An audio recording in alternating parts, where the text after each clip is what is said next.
Next जो हमारा lecture है आज का वो हमारे पास है इकोनॉमिक एजेंट।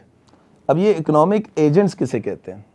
देखिए, इकोनॉमिक का मतलब एक तरीके से कंट्री होता है। अगर हम इकोनॉमी की बात करते हैं तो इससे हम मुल्क को, इकोनॉमिक्स के अंदर किसी भी मुल्क को, कंट्री को हम इकोनॉमी कहते हैं। एजेंट्स का मतलब है कुछ लोग जो कि क्या करते हैं, डिसीजंस लेते हैं। तो इकोनॉमिक एजेंट्स ये वो लोग होते हैं जो कि डिसीजंस लेते हैं। किसी भी मुल्क में कौन से लोग जो कि डिसीजंस लेते हैं किसी भी मुल्क के अंदर, वो इकोनॉमिक एजेंट्स कहलाते हैं। इकोनॉमिक एजेंट्स चार तरह के हैं हमारे कोर्स के अंदर, इकोनॉमिक्स के अंदर। पहला हाउस होल्ड्स हैं। हाउस होल्ड जो घर वाले हैं, जो हम लोग, जो घर बार जिनका है, जो लोग रहते हैं, उनको हम हाउस होल्ड्स कहते हैं। हाउस होल्ड्स को कंजम्पशन यूनिट्स कहा जाता है क्योंकि ये लोग वो लोग होते हैं जो चीज़ें खरीदते हैं अपने इस्तेमाल के लिए। तो ये डिसीजंस लेते हैं क्या खरीदेंगे क्या नहीं खरीदें। दूसरा जो है वो फर्म्स है। इकोनॉमिक्स के अंदर बिजनेस की जगह हम वर्ड यूज़ करते हैं फर्म का, और बिजनेसेस की जगह ऑब्वियसली हम वर्ड यूज़ करेंगे फर्म्स का। तो इनका काम होता है चीज़ें बनाना, गुड्स एंड सर्विसेज प्रोड्यूस करना। तो इनको हम कहते हैं प्रोडक्शन यूनिट्स। तीसरा जो इकोनॉमिक एजेंट है वो गवर्नमेंट है। गवर्नमेंट का काम है वेलफेयर करना, यानी अवाम की फलाह बहबूद के लिए काम करना। अजीब सा लग रहा है बोलते हुए, बट है तो यही। तो हमें क्लियर ये हुआ कि जो गवर्नमेंट का काम है वो वेलफेयर का है भाई। फॉरेन ट्रेडर्स हैं चौथा जो इकोनॉमिक एजेंट है। फॉरेन ट्रेडर्स का मतलब होता है ये वो लोग होते हैं जो इंपोर्ट और एक्सपोर्ट का काम करते हैं, यानी वो प्रोडक्ट्स जो हमारे मुल्क में अवेलेबल नहीं है वो बाहर से मंगा के ला के देते हैं, और जो हमारे मुल्क में ज़्यादा हैं उसको दूसरे मुल्कों को बेचना शुरू करते हैं जिनके पास वो प्रोडक्ट्स अवेलेबल नहीं है। तो फॉरेन ट्रेडर्स वो लोग होते हैं जो इंपोर्ट और एक्सपोर्ट का काम करते हैं। अब इनको डिटेल में पढ़ते हैं। तो जो पहला इकोनॉमिक एजेंट है हमारे पास, वो हमारे पास है हाउस होल्ड्स।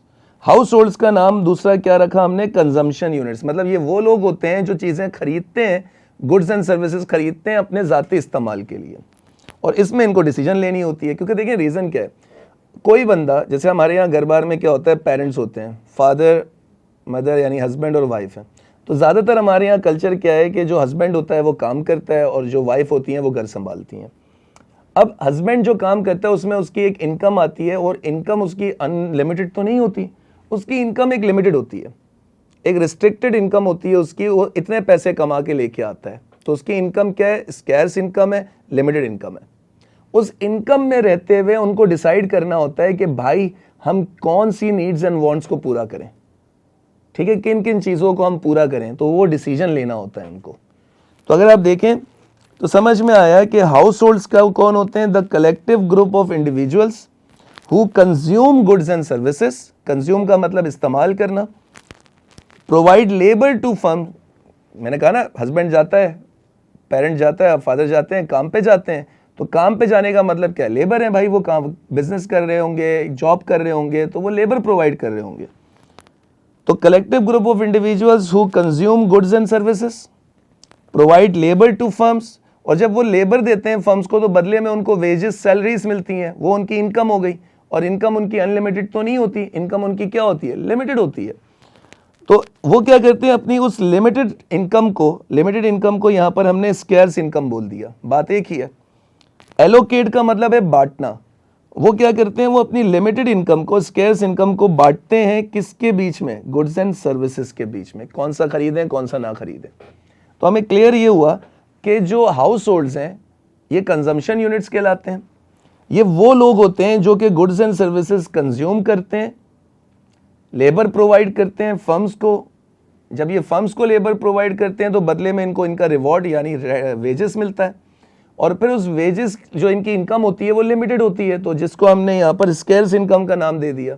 और फिर उस इनकम से वो डिसाइड करते हैं कि कौन सी चीज़ें खरीदी जाएँ और कौन सी चीज़ें ना खरीदी जाएँ। तो हमें क्लियर ये हुआ कि जो हाउस होल्ड्स था वो पहला इकोनॉमिक एजेंट था जिसको कंजम्पशन यूनिट भी कहा जाता है। दूसरा जो इकोनॉमिक एजेंट हमारे पास है वो हमारे पास है फर्म्स। फर्म्स का मतलब ये बिजनेसेस हैं, ये गुड्स एंड सर्विसेज प्रोड्यूस करते हैं।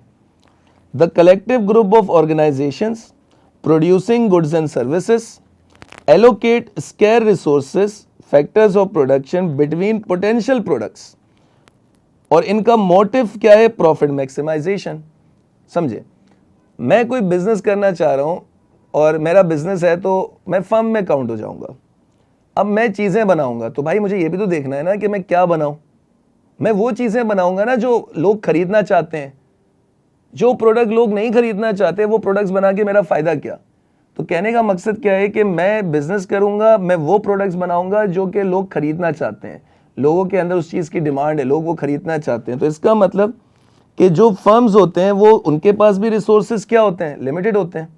तो वो लिमिटेड रिसोर्सेज को बांटते हैं उन प्रोडक्ट्स के बीच में जो कि लोग खरीदना चाहते हैं, और लोग जो प्रोडक्ट खरीदते हैं उनको हम पोटेंशियल प्रोडक्ट्स कहते हैं। तो बिजनेसेस यानी फर्म्स जो हैं वो क्या डिसीजन लेते हैं कि गुड्स एंड सर्विसेज बनाने, कौन से गुड्स बनाने, ठीक है, कौन सी सर्विसेज देनी है, और जो रिसोर्सेज हैं उनसे हमने पोटेंशियल प्रोडक्ट्स के ऊपर इन्वेस्टमेंट करनी है, पोटेंशियल प्रोडक्ट्स बनाने हैं ताकि आवाम खरीदे वो प्रोडक्ट। और जो मोटिव है फर्म्स का, जो हमारा मकसद है फर्म्स का, वो क्या है, प्रॉफिट मैक्सिमाइजेशन है। जितना ज़्यादा प्रॉफिट कमाएं उतना बेहतर है हमारे लिए। तो हमारा जो मोटिव होता है फर्म का वो क्या होता है, प्रॉफिट मैक्सिमाइजेशन होता है हमारे पास। तो दूसरा जो इकोनॉमिक एजेंट था हमारे पास वो फर्म्स है, यानी इनको प्रोडक्शन यूनिट्स भी कहा जाता है। तीसरा जो हमारे पास इकोनॉमिक एजेंट है वो गवर्नमेंट है, और गवर्नमेंट को स्टेट भी कहा जाता है, और इसका जो पर्पस है वो वेलफेयर होता है। गवर्नमेंट का काम प्रॉफिट कमाना नहीं होता।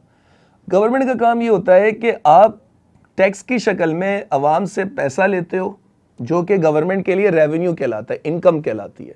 तो गवर्नमेंट क्या करती है, गवर्नमेंट टैक्स की शक्ल में, चालान की शक्ल में, बहुत सारी चीज़ों की शक्ल में पैसे लेती है आवाम से। जब ये टैक्स की शक्ल में जो पैसा गवर्नमेंट के पास जमा हो जाता है ये गवर्नमेंट के लिए इनकम कहलाता है।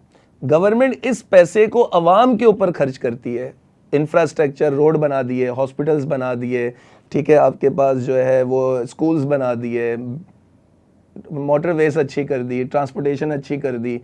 ये क्या है सर, ये सारा वेलफेयर कहलाता है। आवाम के ऊपर पैसा खर्च करना, ये वेलफेयर गवर्नमेंट का काम है। The organisation that governs over society through a combination of customs, exercises and loss.